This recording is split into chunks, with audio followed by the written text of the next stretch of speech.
చేసినటువంటి ప్రముఖ సాయి భక్తులందరికీ అలాగే సాయి టీవీ వారందరికీ కూడా మా ఈ ద్వారకామాయి చిల్డ్రన్స్ తరఫున ధన్యవాదాలు తెలుపుకుంటున్నాము. నా పేరు చెన్నారావు, మాది సీతారాం గ్రామం అండి. నాకు మొట్టమొదటగా సాయిబాబా వారిని పరిచయం చేసింది సీతారాం మాధవయ్యమ్మ. ఆ అమ్మ నాకు బాబాని పరిచయం చేశారు.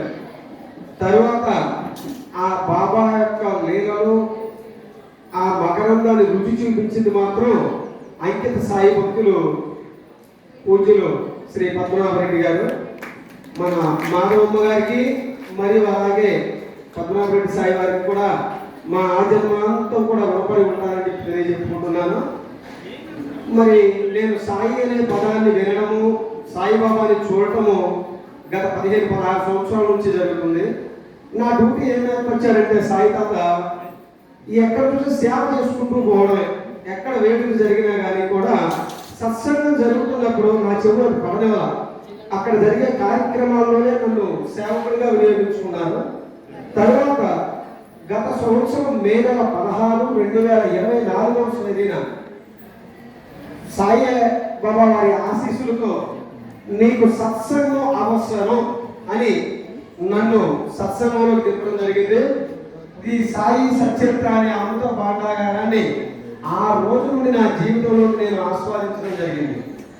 అంతకుముందు సాయితో ఉన్నటువంటి జీవితానికి ఈ శ్రీ సాయి సచరిత్ర నా జీవితంలోకి వచ్చిన దానికి తేడా పోల్చుకుంటే కొన్ని చెప్పలేనంత తేడా తెలుస్తూ ఉంది. ఎంతవరకు రావడం, సేవ చేయడం, వెళ్ళిపోవడం. కానీ ఈ శ్రీ సాయి సచరిత్ర ఏం చెప్పిందంటే నాకు ఆచరణలో నన్ను పడేసింది. ఆ ఆచరణ ఎలా జరిగిందిరా అంటే మనం సాయి చెప్తూ ఉండేవారందరికీ కూడా ఇలా ఉండాలి, అలా ఉండాలని. ఒక భక్తుడు ఒకరోజు జూమ్ మీటింగ్లో చెప్తున్నప్పుడు ఏమని ఆ సాయి తత్వం అంటే ఏంటని దాని గురించి మేము ఎలా ఉండాలని తెలియజెప్తున్నారు. దానికి నిదానంగా చెప్పారు ఇక్కడ మన ఫ్లెక్స్ కూడా. సాయి తత్వం అంటే ప్రేమతత్వం, సమానత్వం, మానవత్వం, సేవాతత్వం. సరే, ఈ 4 వచనాలు వినడానికి బాగున్నాయే. అసలు సాయి తత్వం అంటే ఈ 4 నిమిడి ఉందా బాబు? మీరు సాయిబాబా అంటే ఏమిటి అని అంటే ఈ 4 వచనాలు చెప్తే చాలు. ఒక ఇంటికి 4 పిల్లలు ఎలా అయితే ఉంటే ఆ ఇల్లు కలకాలం నిలబడి ఉంటుందో, నీ మానవ జన్మెత్తి నీవు నీ జీవితాన్ని ధన్యం చేసుకోవడానికి ఈ 4 వచనాలు నీ మనసును పట్టించుకొని నీ జీవితాంతో ముందుకు పోతా ఉంటే బాగుంటుంది అబ్బాయి చెప్పారు. అలా అని చెప్పని సరే వచనాలు చెప్పడం బాగానే ఉంది, మరి ఆచరణ ఎలా వస్తుంది? సరే, ప్రేమ తత్వం అని మొదట చెప్తున్నారు. మరి సచరిత్ర కథలప్పుడు ఆ క్షణం మీద సచరిత్ర మే 16 మొదటి అధ్యాయం నుంచి విశ్లేషణ కొనసాగుతుంది. అందులో తల్లి తాబేలు, పిల్ల తాబేలు కనిపించారు. ఆ తల్లి తాబేలు, పిల్ల తాబేలు నా మైండ్పై బాగా ఇంపాక్ట్ పడి ప్రేమతత్వం అలవాటు పడిపోయింది. ప్రతి ఒక్కరిని ప్రేమగా పలకరించడం, ఆప్యాయంగా. ఆ కథతో పాటుగా మాకు లైవ్గా ఎలా వచ్చిందంటే మన మల్లపాడు గ్రామంలో ద్వారకామాయి ఉంది. ఆ ద్వారకామాయికి మరి బాబా దగ్గరకు వచ్చేవాళ్ళు మరి బాబా తత్వం అంటే ప్రేమతత్వం, సమానత్వం, మానవత్వం, సేవాతత్వం అని చెప్పారు కదా.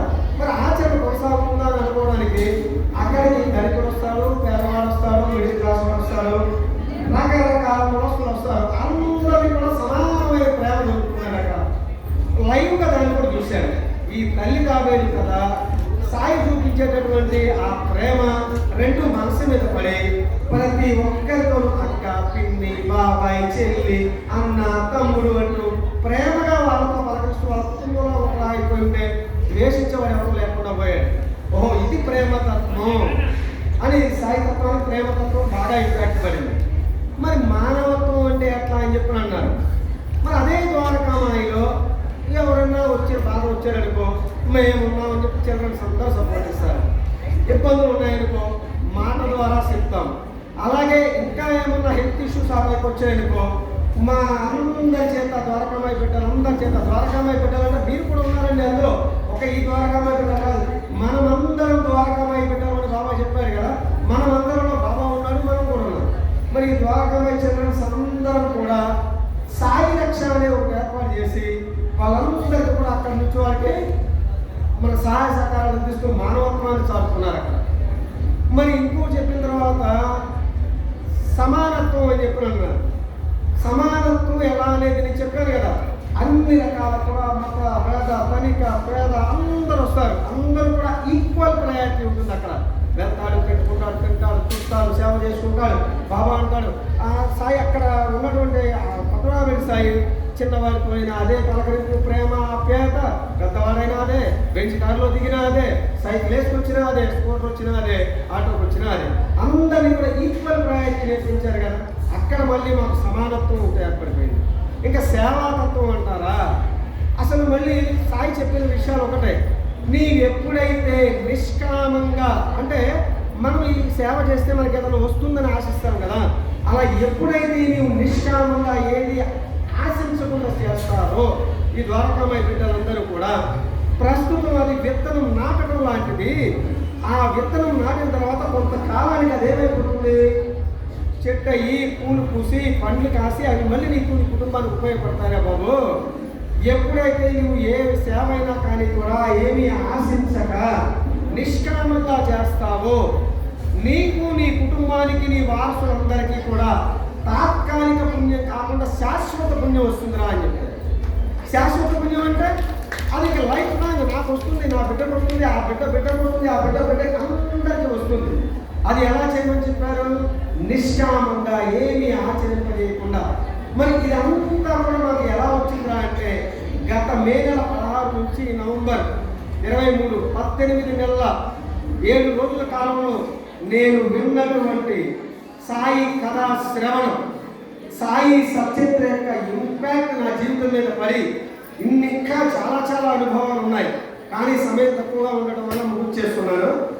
మరి ఈ రోజు ఈ సాయి సత్యత్ర పుట్టిన తేదీ సందర్భంగా బాబా వారిని, అలాగే సాయికి అంకిత భక్తులు చాలా మంది వచ్చున్నారు, వారందరి బ్లెస్సింగ్స్ మేము ఏం కోరుకుంటున్నామంటే, మా ఈ సాయి కథా శ్రవణం పై అందరూ చక్కగా పట్టు సాధించి ఈ సాయిబాబా లీలలు కథలను వింటూ ఆచరణ చేసుకుంటూ ముందుకు పోవాలి అని మంచి ఆశీస్సులు ఇవ్వమని సాయిబాబుని వేడుకుంటున్నాము.